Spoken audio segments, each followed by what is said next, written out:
Hi అండి. Good evening to all. మా ఏరియాలో ఒక ఫేమస్ టెంపుల్ ఉంది. దాని గురించి మీకు చెప్దామని వీడియో చేశాను.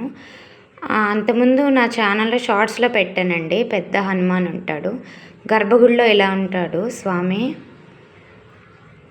ఎవ్రీ ట్యూస్డే సాటర్డే ఫుల్ ఉంటారండి ఇక్కడ క్రౌడ్. అలాగే ఎవ్రీ ఫెస్టివల్ చాలా బాగా చేస్తారు ఇక్కడ, అన్నీ సెలబ్రేట్ చేస్తారు. ప్రత్యేక పూజలు అన్నీ చేస్తారు. ఇక్కడ స్పెషాలిటీ ఒకటి ఉందండి. ఇది ఇక్కడ చూసారా, ఇది 41 రోజులు, రోజు 41 ప్రదక్షిణ చేసి మనం ఏదన్నా కోరిక కోరుకుంటే ఆ కోరిక ఖచ్చితంగా నెరవేరిద్దండి. ఇదిగో ఈయన పెద్ద స్వామివారు. ఆ కోరిక ఖచ్చితంగా నెరవేరుతుంది. నెరవేరిన తర్వాత 108 ప్రదక్షిణాలు చేసి స్వామివారికి ఆకుపూజ వడమాల సమర్పిస్తే అంతటితో సంపూర్ణమవుతుంది. ఆ పక్కనే ఈ గుడి కూడా ఉందండి, హనుమాను.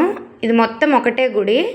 సో హనుమాన్ అక్కడ, ఇక్కడ వచ్చేసి గణపతి పక్కనే శివలింగం ఉంటుంది. శివుడు పక్కనే ఇటు పక్కన అమ్మవారు ఉంటుందండి. ఇదిగోండి అమ్మవారు. ఇక్కడ అన్నప్రాసనలు అలాంటివి జరుగుతూ ఉంటాయి. ఎవరో అన్నప్రాసన చేసుకుంటున్నారు చిన్న బాబుకి. ఇది గుడి ప్రాంగణం అంతా ఇలా ఉంటుందండి. మొక్కుకుంటే ఖచ్చితంగా జరుగుద్దండి 41 రోజులు. అయితే ఇక్కడ సుబ్రహ్మణ్య స్వామి ఉంది. మంగళవారం ఇంకా ఆదివారం ఇట్లా ప్రత్యేకంగా పూజలు చేస్తారు. 5 వారాలను పెట్టుకొని సంతానం కోసం మెయిన్గా చేస్తారండి. ఎవ్రీ ట్యూస్డే అండ్ సండే బాగా జరుగుతుంది. ఈరోజు ట్యూస్డే అనమాట.